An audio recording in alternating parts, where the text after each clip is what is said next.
Suppose करो तुम अपने दोस्त के साथ छुट्टी मनाने एक नई जगह पे जाते हो और वहां पर एक पागल मछली जिसके मेटल के पैर है और जो जमीन पे चल सकती है वो तुम्हारे पीछे पड़ जाए। आज की वीडियो में हम ऐसी एक मांगा पढ़ने वाले जो चिंजू ईतो ने लिखी है। चिंजू ईतो वही इंसान जो हॉरर मांगा का मास्टर है। तो कहानी की शुरुआत होती है जहां पर एक लड़का गहरे समुद्र में डाइविंग कर रहा होता है और तभी उसको एक पुराना बैटल शिप दिखता है, जिसके बाद वो उस बैटल शिप के पास में जाता है उसको करीब से देखने के लिए। मगर जैसे ही वो उसके पास में जाता है ना, आसपास कई सारी शार्क आ जाती है और उनको देखकर वो बहुत ही ज्यादा घबरा जाता है। और अभी वो ये सोच ही रहा होता है कि आखिर वो अपने आप को उन शार्क से जो है ना कैसे बचाएगा, कि तभी कोई अचानक से एक बहुत ही तेज चीज उसके सामने से गुजरती है और उसका ध्यान जो है उस चीज के ऊपर चला जाता है। वो अपने आप से सवाल पूछता है कि आखिर वो चीज थी क्या। मगर इतने में क्या होता है ना कि उसका ध्यान जो है उन शार्क से हट जाता है और अब वो शार्क उसको जो है देख लेती है और उसके ऊपर हमला करने लगती है, जिसके बाद वो इंसान बहुत ही तेजी से तैरना शुरू करता है और बहुत ही जल्द समुद्र के ऊपर आ जाता है। और ऊपर आते ही जो उसके साथ उसकी दोस्त आई होती है काओरी, वो उससे मदद मांगता है कि वो जल्दी से उसको अपना हाथ दे और शिप के अंदर लाए। और उसको शिप के अंदर लेते हुए काओरी तडाशी से सवाल पूछते कि आखिर हुआ क्या है, जिस पर तडाशी उसे बताता कि उसे अभी जस्ट शार्क्स खाने वाले थे और ऊपर से चिल्लाना शुरू करता कि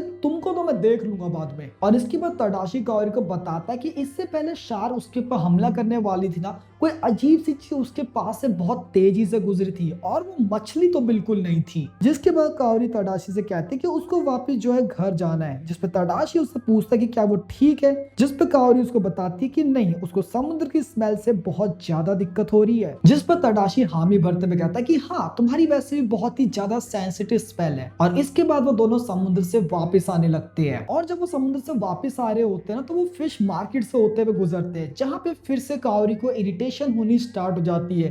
जिस पर तडाशी उसे समझाते हुए कहता है कि हम अभी फिश मार्केट पे और यहाँ पे लाना एक बहुत ही ऑब्वियस बात है और इसका हम कुछ नहीं कर सकते। और वापस आने के बाद काओरी जो है नहा के आती है और तडाशी उससे पूछते कि क्या वो अभी पहले से बेटर फील कर रही है, जिस पर काओरी उसको कहते हैं कि हाँ, वो पहले से अच्छा फील कर रही है, बट अब तडाशी को भी जाके नहा लेना चाहिए। जिस पर तडाशी कहता है कि नहा तो मैं बाद में भी लूंगा, क्यों ना पहले तुम मुझे किस दो। जिस पे काओरी कहती कि नहीं, पहले तुम अपने दांत ब्रश करो और उसके बाद ही ऐसा कुछ होगा, क्योंकि वो उसकी बैड स्मेल को नहीं सुनना चाहती है। और ये सुनकर तडाशी जो है ना काफी ज्यादा हैरान हो जाता है कि मेरे मुंह से गंदी स्मेल आती है। जिस पर तडाशी उससे कहता है कि तुमने पहले तो ऐसी कभी कोई शिकायत नहीं करी। जिस पर काओरी उसको कहते कि हाँ, जब से वो मिले हैं तब से लेके अब तक उसने इस बारे में कोई भी शिकायत नहीं करी है, मगर अब वो इसको और ज्यादा नहीं झेल सकती है, इसलिए तडाशी को अब से ब्रश करना स्टार्ट करना होगा। जिस पर तडाशी हैरान होकर कहता है कि मैं डेली 2 टाइम ब्रश करता हूँ, तुम कहने का चाहती हो अगर हम दिन में 10 टाइम किस कर रहे तो क्या मैं तुम्हें 10 टाइम ब्रश करके दूंगा। जिस पे काओरी कहती है कि ये कोई बुरा आइडिया नहीं है। और ये सुनकर तडाशी को बहुत ज्यादा गुस्सा आ जाता है और वो काओरी से कहता है कि उसके पास उसकी फालतू बातों के लिए वक्त नहीं है। वो यहाँ तक कि काओरी को मतलबी भी कह देता है और वो ये भी कहता है कि वो इस ट्रिप में बस इसलिए आए थे क्योंकि काओरी को जो है समुद्र देखना था, और जब से वो यहाँ पे आए हैं काओरी बस यहाँ पे शिकायत ही कर रही है। और अब यहाँ पे काओरी को भी थोड़ा सा गुस्सा आने लग जाता है और वो कहती है तुम्हारी प्रॉब्लम क्या है, अगर मैं तुमसे कभी कोई बात कहती हूँ तो तुम उसको मान क्यों नहीं लेते हो, और ऐसा तो नहीं है कि इस जगह को जो है तुम ओन करते हो, ये तुम्हारे अंकल की प्रॉपर्टी है, ये तुम्हारे अंकल की बोट है। जिस पर तडाशी कहता है कि लेकिन प्लेन के टिकट के पैसे तो मैंने दिए थे। तो काओरी जो है बहुत ज्यादा गुस्सा हो जाती है और वो कहती है कि वो उसको प्लेन के पैसे वापस कर देगी। जिस पर तडाशी और ज्यादा गुस्सा होते हुए कहता है कि अगर उसको इतनी दिक्कत हो रही तो वो यहाँ से चले क्यों नहीं जाती है। जिस पर काओरी और ज्यादा गुस्सा होते हुए कहती है कि ठीक है, वो आज रात ही टोक्यो के लिए निकल जाएगी। और इतना कहकर काओरी दरवाजा पटकते हुए वहां से बाहर चले जाती है। जिस पर तडाशी उसे कहता है कि जाने से पहले अपना सामान तो लेते जाओ। और वो जाते हुए काओरी से एक चीज और कहता है कि बाहर बहुत ज्यादा अंधेरा हो चुका है, क्या तुम सच में ऐसे में टोक्यो जाने वाली हो, और बाहर सांप भी हो सकते हैं। मगर जैसे ही काओरी को जाए थोड़ा सा टाइम हो जाता है, तडाशी को उसकी जो है ना चिंता होनी स्टार्ट हो जाती है और वो उसको ढूंढने के लिए घर से बाहर जाता है। मगर जैसे ही वो अपने घर से बाहर जाता है कि थोड़ी देर में बहुत ही ज्यादा तेज हवाएं चलनी स्टार्ट हो जाती है और तडाशी को एक बहुत ही अजीब सी स्मेल आती है। और तभी उसको वहां पे जो है ना काओरी भी मिल जाती है और वो उसे कहता है कि तुम यहाँ पर हो, मैं पूरे टाउन में तुमको ढूंढे जा रहा हूँ। मगर काओरी उसकी एक नहीं सुनती। जिस पर तडाशी उससे फाइनली पूछता है कि आखिर हुआ क्या है। जिस पर काओरी उसको कहती है कि वहां घास में कुछ है। और अभी वो दोनों समझने की कोशिश कर ही रहे होते कि आखिर वो चीज क्या है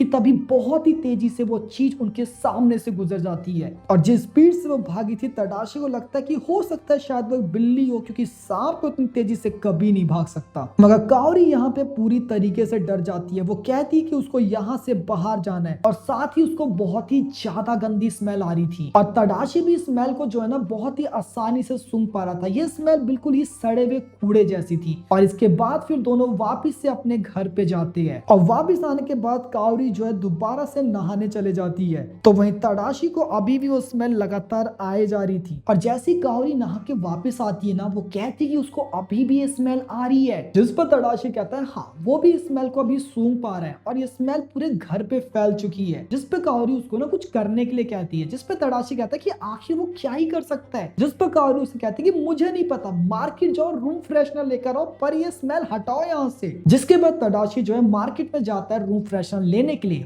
मगर जैसे ही वो अपने घर से बाहर कदम रखता है ना, वो स्मेल बिल्कुल ही गायब हो जाती है। तो वहीं दूसरी तरफ काओरी जो है लगातार नहाए जा रही थी उस स्मेल को दूर करने के लिए, मगर वो स्मेल और ज्यादा तेज होती जा रही थी। लेकिन तभी अचानक से काओरी को बाथरूम के टब के पीछे से कोई आवाज आती है, और जब वो उस तरफ मुड़ के देखती है कि आखिर वहां पे क्या है, तो वो देखती है कि एक अजीब सी आंख उसी को घूर रही है। और इसको देखकर काओरी बुरे तरीके से घबरा जाती है और जोर से चिल्लाती है। तो वहीं दूसरी तरफ तडाशी भी मार्केट से रूम फ्रेशनर लेके आ जाता है, मगर जैसे ही वो अपने कमरे का गेट खोलता है, उसको वो स्मेल दोबारा से आने लगती है। और अब वो स्मेल पहले से भी ज्यादा तेज हो चुकी है। वो पूरे घर में रूम फ्रेशनर छिड़कता हुआ काओरी को ढूंढने लगता है, और उसको ऐसा तो लगता है कि मानो अभी वो चक्कर खा के नीचे गिर जाएगा। और जैसे वो मेन रूम के अंदर आता है, वो देखता है कि वहां पे काओरी जो है बेहोश पड़ी है। और वो बेहोश कैसे पड़ी है वो मैं तुम्हें नहीं दिखा सकता, नहीं तो यूट्यूब मेरे पीछे पड़ जाएगा। तडाशी जो है काओरी को उठाने की कोशिश करता है कि तभी उसको ऊपर के कमरे से आवाजें आने लगती है, और उस साउंड का पीछा करते हुए तडाशी ऊपर वाले फ्लोर पे जाता है। और यहाँ पे तडाशी को एक बात का तो पक्का यकीन हो गया था कि ये कोई बिल्ली तो नहीं है। और वो अपने हाथ में एक जार रख रहा था कि अगर मान लो कुछ भी चीज हुई तो वो उसको एक जार से ही मार देगा। मगर तभी वो चीज अचानक से उसके पैर को नीचे से